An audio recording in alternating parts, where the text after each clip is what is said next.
Hello नमस्कार, good evening, शुभ संध्या। आप सभी का एग्जाम टाइम एकेडमी में बहुत बहुत स्वागत है। एग्जाम टाइम एकेडमी ज्योग्राफी, जो लोग भी ज्योग्राफी से तैयारी कर रहे हैं, टीजीटी पीजीटी या किसी भी एग्जाम की, जीएस का की तैयारी कर रहे हैं, जीएस उनके एग्जाम में आता है, तो ये वीडियो उनके लिए बहुत ही महत्वपूर्ण होने वाला है।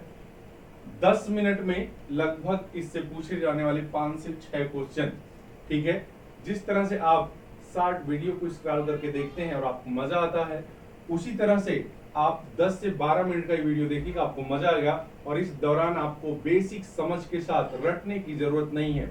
बेसिक समझ के साथ आपका तैयार हो जाएगा कि दिन रात कैसे छोटा बड़ा होता है, कब शरद विषु होता है, कब बसंत विषु होता है, और किसे इक्विनॉक्स कहते हैं, कर्क संक्रांति क्या होती है, मकर संक्रांति कैसे होती है, दिन रात कब बराबर होते हैं पृथ्वी पर। इस तमाम सारे प्रश्नों से संबंधित जो भी कंफ्यूजन रहता है सब दूर हो जाएगा।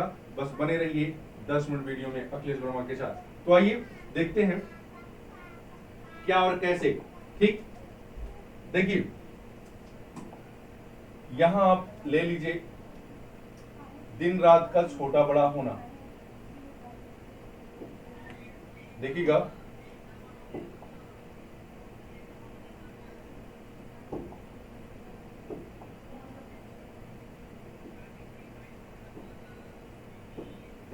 दिन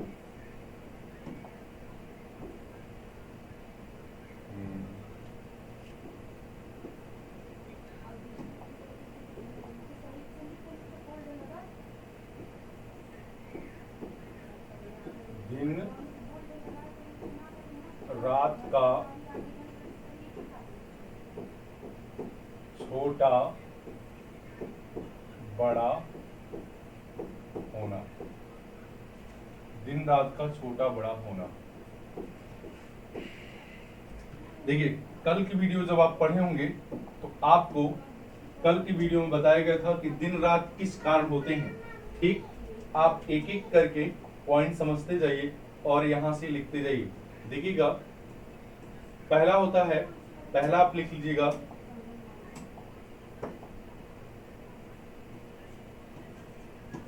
दिन रात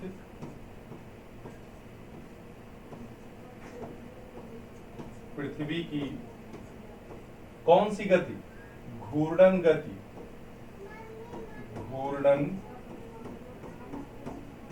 गति के कारण होता है। दिन रात पृथ्वी की घूर्णन गति के कारण होता है, या इसे कौन सी गति कहते हैं, परिभ्रमण गति के कारण, परिभ्रमण गति के कारण होता है। लिखेंगे 24 घंटे में, लगभग इसको 24 घंटा मान लिया जाता है, 24 घंटे में पृथ्वी अपनी धुरी पर एक चक्कर पूरा कर लेती है, पूरा कर लेती है। इसलिए एक दिन और रात दोनों दरअसल होता है, लेकिन प्रचलन में क्या है, एक दिन और रात दोनों में 24 घंटे होते हैं, 24 घंटे होते हैं। क्या 24 घंटे होते हैं। पृथ्वी के अपने अक्ष पे झुके होने के कारण संपूर्ण पृथ्वी पर दिन रात बराबर नहीं होते। ठीक है, ये भी कॉन्सेप्ट लिख लीजिएगा, सीटेट वगैरह में पूछा जाता है। लिखेंगे पृथ्वी के अपने अक्ष पर झुके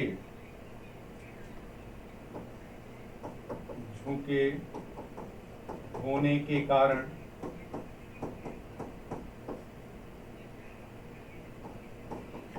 संपूर्ण पृथ्वी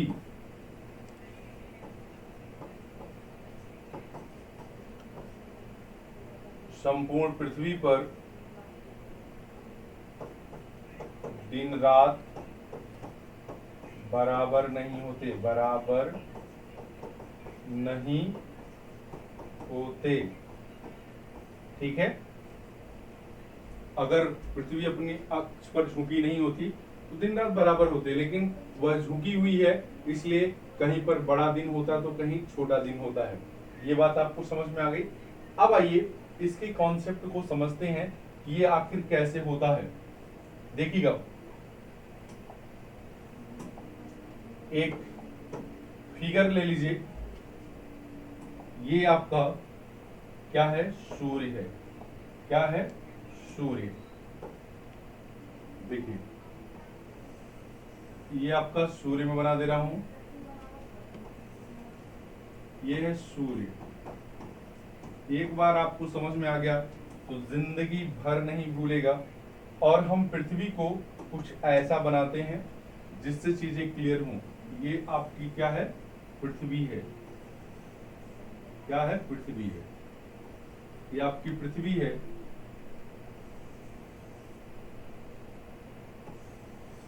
इस तरह से क्लियर। अब देखिएगा, हम चक्कर लगवाते हैं।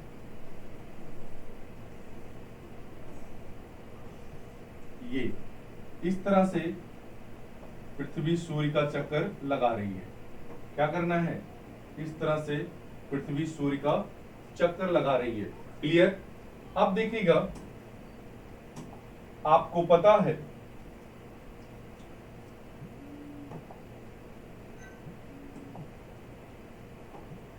ये बीच में विषुवत रेखा है। बीच में क्या है, विषुवत रेखा है। यहां लीजिएगा, ये बीच में क्या है, विषुवत रेखा है। ठीक।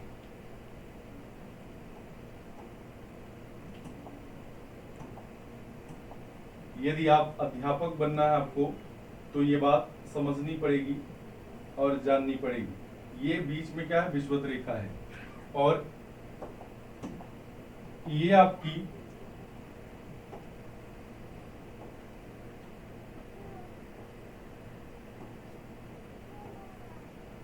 कर्क और मकर रेखाएं हैं। कर्क और मकर रेखाएं हैं।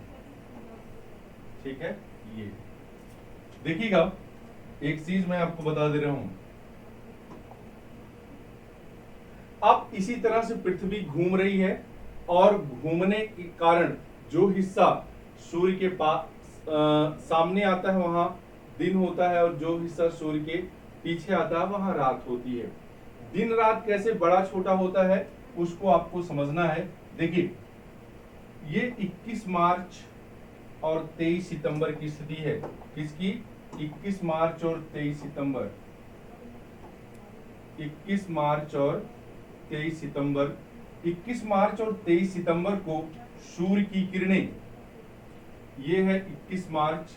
देखिएगा, ये क्या है, 21 मार्च है। ये आपका 21 मार्च है।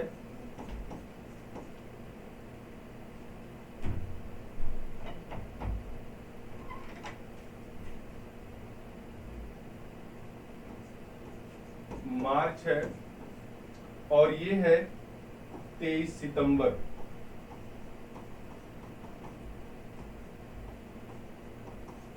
अगर हम 21 मार्च मान रहे हैं तो देखिए, मार्च का महीना है ये। कौन सा, मार्च। तो ये अप्रैल, मई और ये होगा जून। क्या होगा, जून। अप्रैल, मई और जून। ये मार्च, अप्रैल, ये हो गया मई, ये हो गया जून। यानी 21 जून हो गया। क्या हो गया, 21 जून। अब देखिएगा, यहां 2 महीना एकदम समझ, बेसिक समझ के साथ। ऐसा कहीं भी आपको फिगर तो मिलेगा लेकिन समझाने वाले कम ही मिलते हैं। जून के बाद जुलाई हो गई। क्या हो गई, जुलाई। ये हो गया अगस्त। अगस्त हो गया। देखिए, ये सितंबर आ गया ना महीना। क्या यहां मैंने लिखा है, सितंबर महीना। सितंबर को वहां मैंने लिख दिया है, सितंबर। फिर ये है अक्टूबर, ये है नवंबर, अक्टूबर है, यहाँ हो जाएगा नवंबर, ये फिर हो जाएगा दिसंबर, और ये तिथि है 21 मार्च, ये हो गया 22 दिसंबर, इधर क्या 22 दिसंबर, जनवरी फरवरी, जनवरी हो गई फरवरी, और फिर हो गया ये मार्च। इस तरह से जो मेन तिथियां हैं वो आपको दिखा दी गई, मेन महीने जो हैं आपको दिखा दिए गए। चूंकि घूमती है पृथ्वी सूर्य को, लेकिन आप ऐसे समझेंगे कि एक वर्ष में पृथ्वी की विषुवत रेखा 2 बार आती है सूर्य के सामने, मतलब 2 बार पड़ता है लंबवत सूर्य की किरणें किस पे, विषुवत रेखा पर। वो तिथियां हैं 21 मार्च और 23 सितंबर। तो इसीलिए 21 मार्च, हाँ यहां तो लिखे हैं, क्या होता है डे बराबर नाइट, डे बराबर नाइट, यहां भी वही होगा डे बराबर नाइट, दोनों गोलार्धों में। और संपूर्ण पृथ्वी पर 21 मार्च और 23 सितंबर को दिन रात बराबर होता है, क्योंकि सूर्य की किरण, ये क्या है, किरण है किसकी, सूर्य की, ठीक है, ये भी किरण है, ये भी किरण है, ठीक है। सूर्य की किरण जो है वो लंबवत कहां पड़ रही है, विषुवत रेखा पर। ये आपकी देखिए, ये क्या है, ये विषुवत रेखा है, ये कर्क है, ये विषुवत है, ये मकर है। क्लियर, बीच वाली आपकी विषुवत है, इधर वाली कर्क, इधर वाली मकर, ऐसे घूम रही पृथ्वी। अब देखिए यहाँ ये कर्क रेखा पर सीधा चमक रहा है, ये कौन सी रेखा, कर्क, ये मकर है।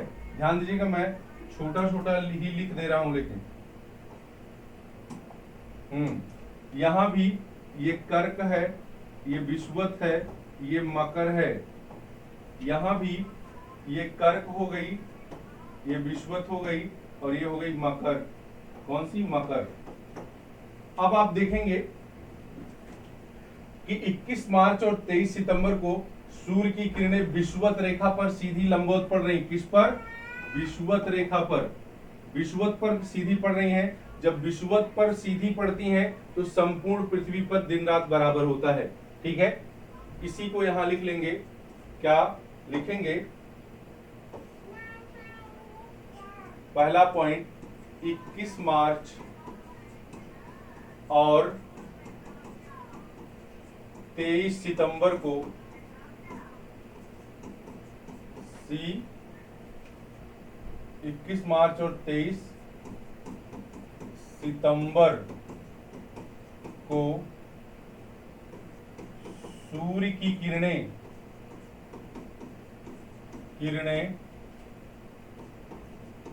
विषुवत रेखा पर पड़ती हैं, सीधी पड़ती हैं, लिखिएगा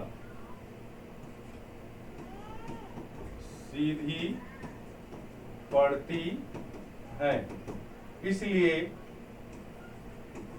इसलिए संपूर्ण पृथ्वी पर क्या होता है, डे बराबर नाइट, डे बराबर नाइट, यानी चाहे दक्षिणी गोलार्ध हो चाहे उत्तरी गोलार्ध हो। दूसरा पॉइंट समझिएगा, 21 जून को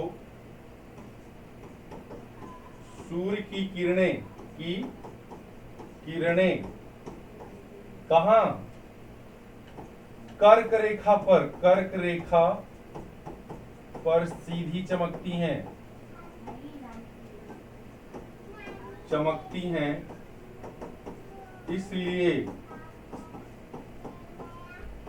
इसलिए उत्तरी गोलार्ध में दिन बड़ा और रात छोटी होती है।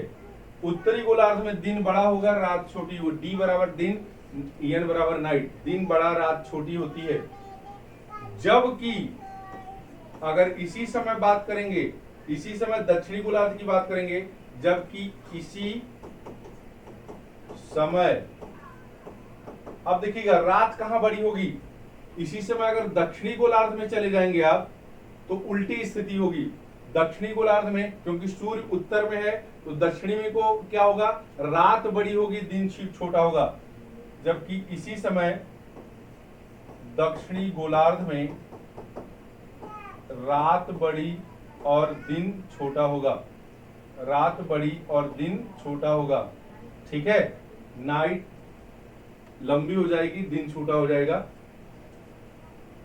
जब सूर्य कहां, उत्तरी गोलार्ध में होगा। अगला स्टेटमेंट लिखिएगा, 22 दिसंबर को, 22 दिसंबर को जब सूर्य मकर रेखा पर, देखिए मकर पर चमक रहा है, मकर रेखा पर चमकता है या सूर्य की किरणें मकर रेखा पर सीधी पड़ती हैं, तो अब दक्षिणी गोलार्ध में ठीक विपरीत स्थिति होगी। दक्षिणी गोलार्ध में क्या होगा, दिन बड़ा होगा, ठीक है, नाइट छोटी होगी। दक्षिणी गोलार्ध में कब, 22 दिसंबर को, क्योंकि आप उत्तरी गोलार्ध में है, आप सूर्य दक्षिणी गोलार्ध में चला आया है 22 दिसंबर को, इसीलिए आपके यहाँ ठंडी पड़ती है क्योंकि सूर्य उस समय दक्षिणी गोलार्ध में रहता है। तो दक्षिणी गोलार्ध में सेम स्थिति होगी, डे बड़ा होगा, नाइट छोटी होगी। जबकि इसी समय उत्तरी गोलार्ध में, उत्तरी गोलार्ध में नाइट बड़ी होगी और डे छोटा होगा। एकदम कंफ्यूजिंग खत्म हो जाएगा, जितना भी कंफ्यूजन आपका खत्म हो जाएगा। जब आप सूर्य उत्तर में रहेगा तो उत्तर में दिन बड़ा होगा, दिन जहां बड़ा होगा 24 घंटे की बात है, दिन 13 घंटा का हो जाएगा तो रात 11 घंटे की हो जाएगी, बराबर होगा तो 12-12 का होगा। उसी प्रकार जब सूर्य दक्षिणी गोलार्ध में होगा तो अपने आप उत्तरी गोलार्ध में रात बड़ी हो जाएगी, रात बड़ी हो जाएगी तो वहीं दिन छोटा हो जाएगा, क्योंकि रात 13 घंटे की हो जाएगी तो दिन 11 घंटे की हो जाएगा।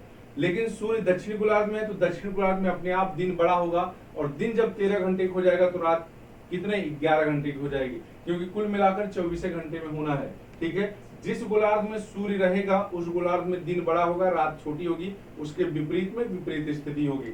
ठीक है, इस तरह से पूरा कॉन्सेप्ट आपको समझ में आ गया होगा कि कब क्या होता है। अब देखिए, जब एक चीज और आगे समझिएगा, जब सूर्य कर्क रेखा पर चमकता है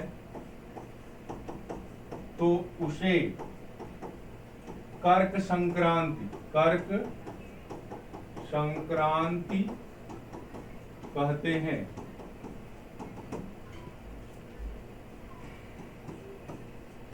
जब मकर रेखा पर चमकता है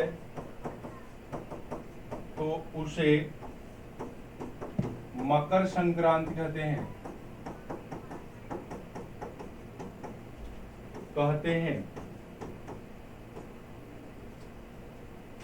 और जब